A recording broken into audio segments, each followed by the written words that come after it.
at the University of Warwick with Dr. Clare Rowan. Hello. Thank you so much for meeting me today, Claire. And today we're going to talk about some coins and also primarily tokens. So I hear that you're quite fond of coins and tokens. I am. But why coins? Like, why are they so important? And what do you think that we can glean from the ancient world from a coin? Yeah, I think coins are really important because they're a source material that we have almost complete, actually. And when you think about texts and things from antiquity, we've got some, but not all. But coins, it's almost like a complete record, which is kind of amazing.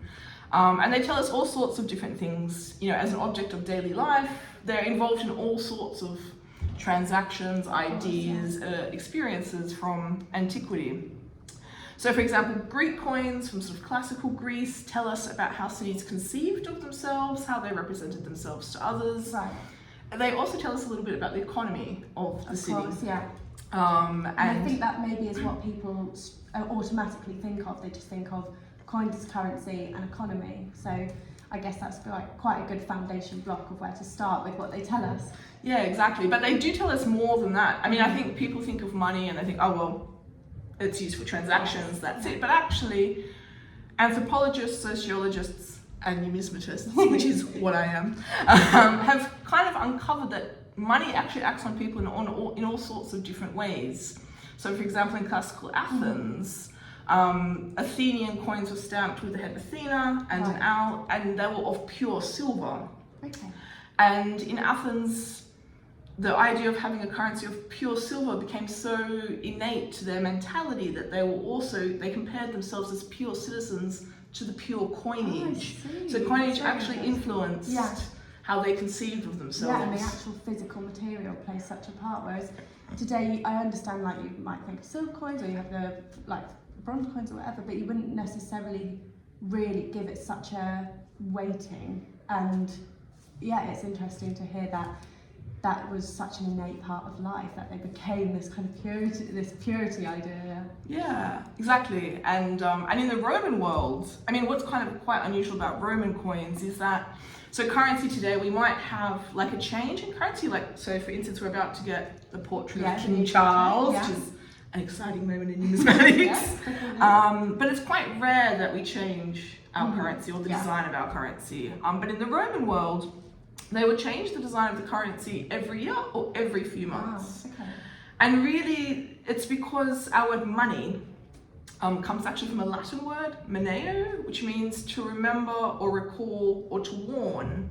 And for the Romans, moneta was really about remembering and recalling, as well as sort of, you know, and in a sense, when you think about it, money can be a medium of memory because it just remembers our transactions and exchanges with everyone else. So they would change the design of their currency very regularly to commemorate historical events, particular ideas, particular wishes or people. So really it forms this kind of amazing official record of the I would say the majority of Roman history. They didn't start striking coins until about the 4th century BC. So so I guess I wouldn't quite go as far to say art, but I guess with these images, it does produce this new kind of visual material, visual culture that really shows the kind of society of at the time, the political climate, and goes far further than just economy and transactions. Yeah, and it's interesting that you don't see them as art. So there were definitely cities in Greece in particular where they were definitely considered, like the aesthetic value was considered. Okay. So the most famous example perhaps is Syracuse, which is a Greek city in Sicily, and they produced very large silver coins, and they were beautifully designed with the engraver's name often hidden as sort of like an assigning artist type of thing. I see, yeah. And so really there was an emphasis on producing beautiful coinage as well. A bit like when they minted new coins for the Olympics, and it's like people wanted to collect them because it is this new kind of art form and it's something new to look at. And it's a sign of prestige as well to be able to produce a really beautiful coin, more beautiful perhaps than your neighbours. So here we have, as part of our teaching collection, it's a tetradrachm actually of Athens, so quite a commonly produced silver currency for Athens. So here we have on one side the head of Athena, And on the other side, we have the owl, which is the animal associated with Athena. And you might be able to see just on the side some writing in Greek, which is referring to Athens. And really, Athens, they had control of the silver, they had an empire, and they produced so many of these coins that were used all around sort of, the Athenian sort of sphere of influence, let's say. A saying came about saying that was like, so today in English you might say sending coal to Newcastle. In classical Greece it was sending owls to Athens. And that's in fact still the phrase in German, in fact. So, yeah.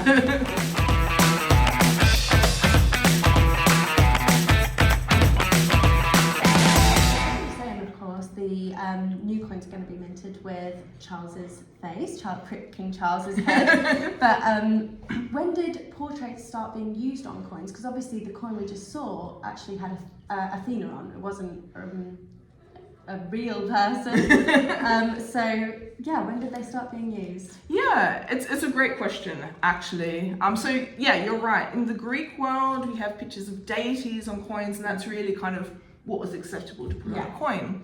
And the idea of putting a living person, like a portrait on a coin, didn't really come about until the Hellenistic period with the conquests of Alexander the Great.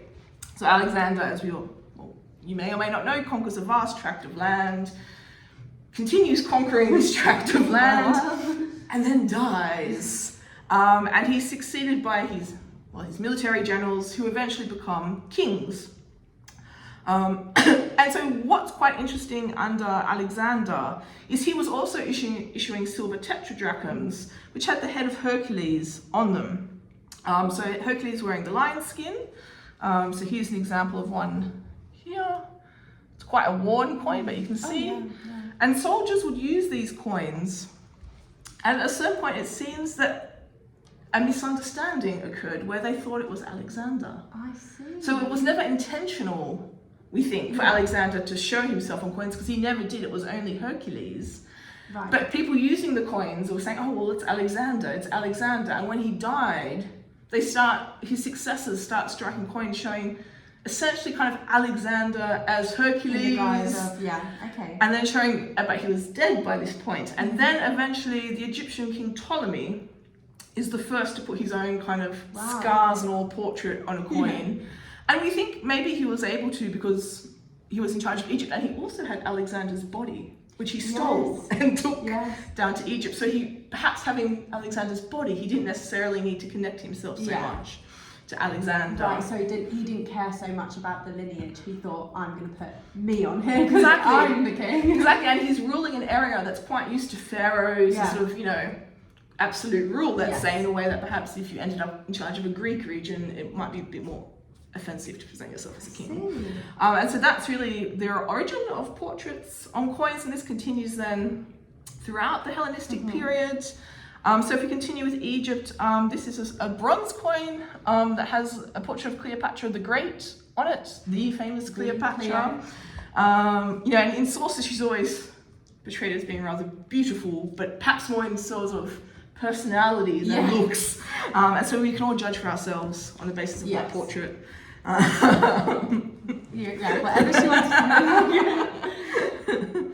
So these portraits, these were meant to be at this time correct me if I'm wrong, were meant to be a realistic, identifiable person. Because I know as we go on, portraits, not just on coins, tended to kind of change into whatever they wanted to be. Like they didn't necessarily look like the subject. So these were meant to really represent who the ruler was at the time, or? I think for Cleopatra it's probably quite a realistic portrait. I think whether the portraits were realistic or not depended on ruler to ruler, different fashions. So for instance in the Roman world, we don't have kind of rulers on coins until right at the end of Julius Caesar, and he has the warts and all portrait, and he's a bit of a chicken neck going on. But then under Augustus, of course, it's all about being youthful and so it can change. That's what I was thinking when I was saying it, because I know, having studied Augustus a lot, really,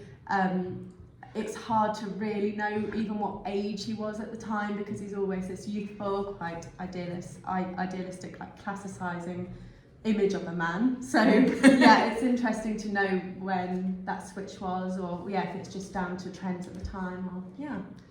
So, and we've got one more coin here. Yeah. So this is just to continue our journey in Egypt. So eventually, in the beginning, under the Roman Republic, coins really carried, again, like the Greeks, reference to deities, but also references to the historical achievements of particular families. Okay.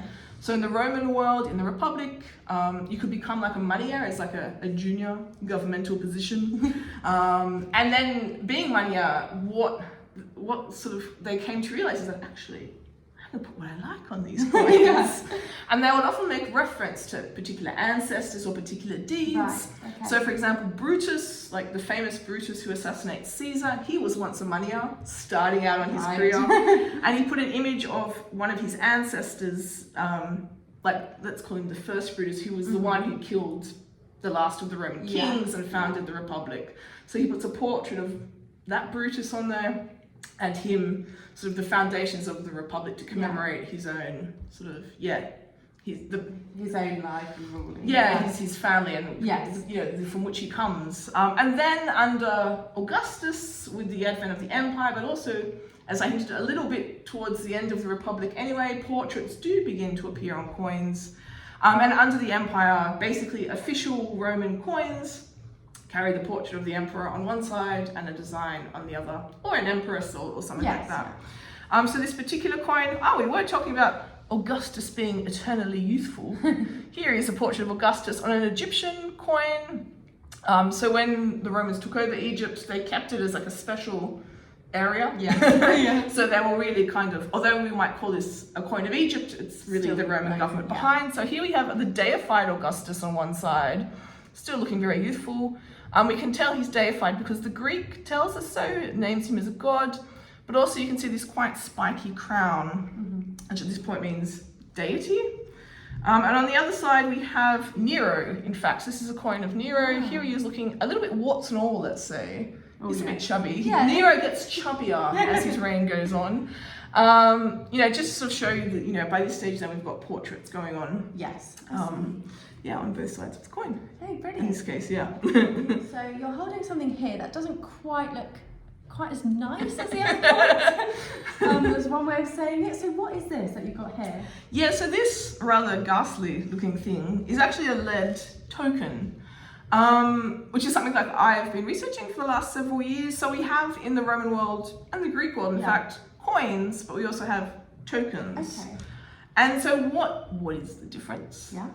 So we have some Roman ones here. I'll begin with that. So tokens are essentially products or sort of items created for use. And then, so while the emperor or a moneyheir might be responsible for coinage, like the government, in the Roman world, particularly in Rome and Austria, it seems anyone could create a token. And, you know, they vary in style, and we have different names on them, and sometimes like names of bathhouses and sort of like local, you know, local communities.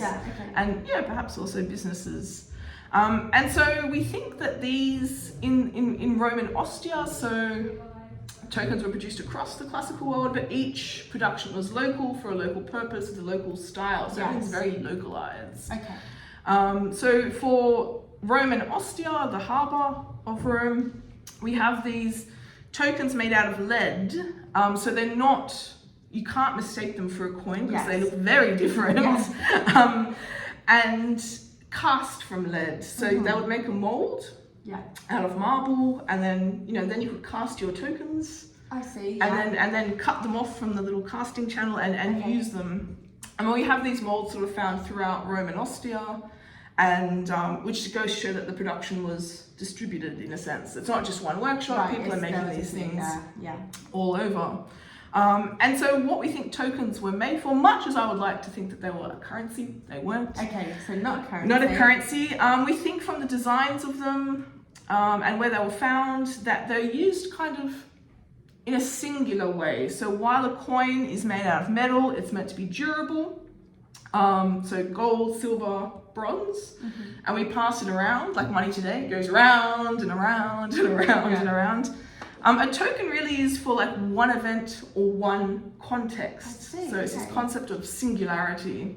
Yeah. So perhaps issued to be used in one bathhouse, perhaps to get your oil, a little snack perhaps, to be used at a particular feast, for instance. So in Palmyra, in Syria, the tokens there are used as an entrance ticket to a banquet. So the priest would issue the tokens, you're invited, and you could then go and partake of the banquet. And so in the Roman world too, we think then maybe also to mediate distribution. So if you're going to have like a feast or give out some gifts on a particular occasion for a particular festival, how do you control access? Right, yeah. So it's not just anyone turning up. Yes, exactly. So this might not be right, but this is making me think of when you get kind of a stamp on your hand for an event or a wristband, and it's kind of saying, I've got entry. But I guess you may pay, like in the modern world, you may pay for a ticket for this, but did you not have to pay for the entry and then they give you the token? It was just, they might give you the token if you were deserving to come, or if it was just... I think it's a mix really, and you're right to compare it to like just a wristband or something quite cheap. So these are quite cheap items to make, and they were clearly just like thrown away. Not about longevity. No, yeah, because lead, as you can tell from these examples, it wears quite quickly. It's something cheap and easy to make, and so I think probably they were used in two ways. So in the Roman world, you know, if you wanted to gain some prestige, good reputation, you would do acts of euergetism for others. Yes. So you might sponsor a feast, or as an emperor, because we do have some tokens that show like imperial portraits. So you might give out some grain to people or something like that. So in that sense, it's kind of, you don't have to do anything, just be, you know, by getting the token, like getting like the stamp like that in a circle. It does generate this very interesting dynamic. But we know that some tokens, because they name them, were also used as part of collegia. And so collegia, or a collegium, is kind of like an association in the Roman world where you could pay fees or dues, and then like maybe 6 times a year there would be feasts. And so because of the names on some of these tokens, we think probably they were used in this way. So it could be, you've paid your due, here's your token. Enjoy your food. Or it could be that again someone has come in and said, for you, association, I will sponsor your feast this year because I am magnanimous. You know. So in that sense, it kind of can act I see. both ways. And what I find actually interesting about the two of the tokens we have here, the one I've shown, and we can get a zoom in on this one later, is they're both showing female portraits. It's kind of quite hard to tell because they're quite rough.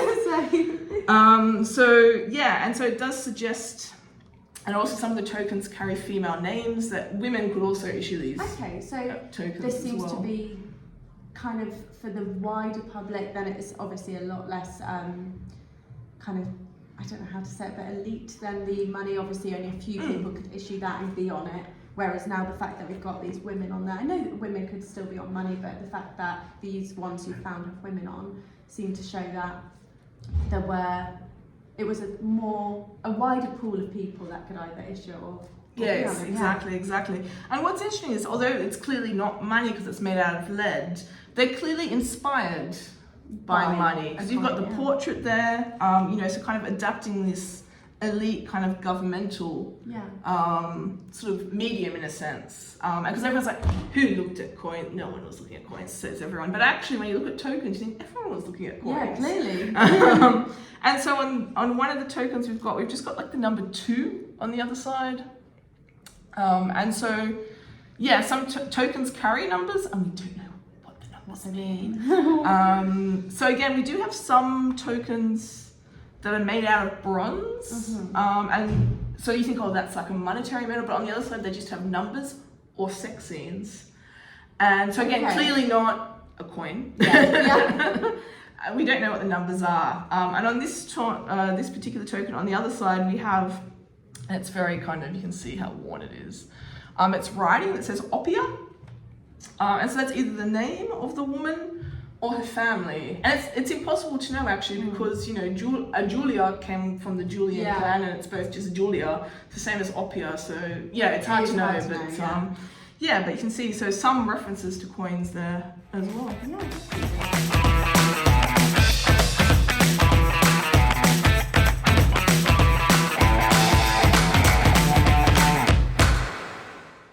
So you said some of them have sex scenes on. So were these tokens for brothels, or was it just not related to a brothel? Or Yeah, I mean, unsurprisingly, the tokens with sex scenes are the best studied. Yeah. The tokens, and they're the most well known. And and so essentially you have sort of on one side of the token there's a number, on the other side this series of sex scenes, and there are a lot of positions involved. And so it has traditionally been thought, well, these must be brothel tokens, because in one of our ancient texts it does mention it's a bit offensive to take a coin bearing the portrait of the emperor into like a toilet or a brothel or something like that.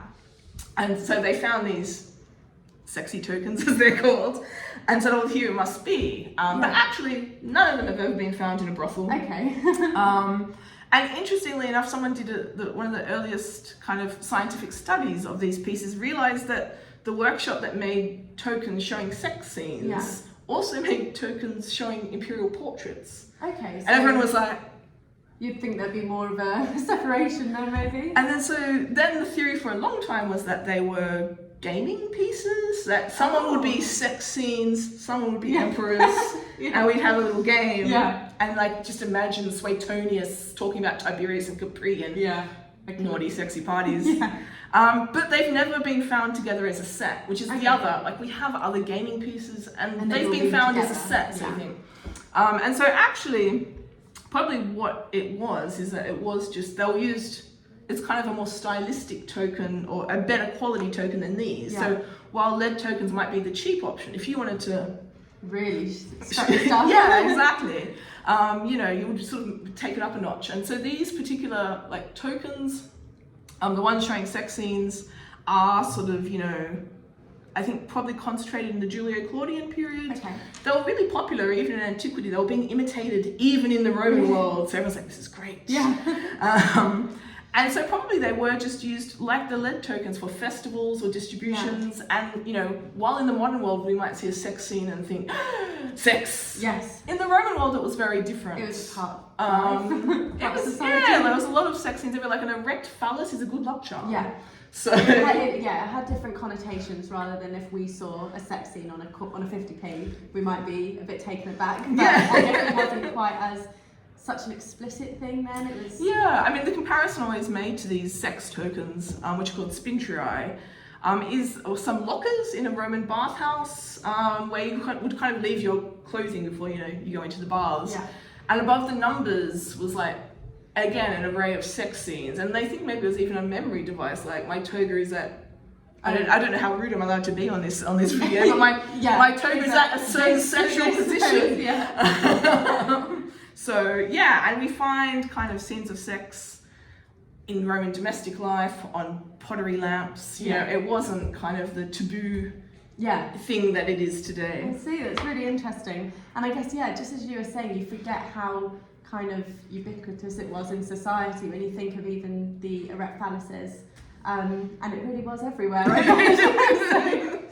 Thank you so much for all that information. It was really interesting, of course, and I think it's really interesting to actually know more about tokens, because of course everyone wants to know about coins all the time and they're everywhere and it's easy to relate them to modern day, but tokens are kind of this lesser explored world that I think more people clearly need to know about. Exactly. Thank you so much for taking my the time. pleasure.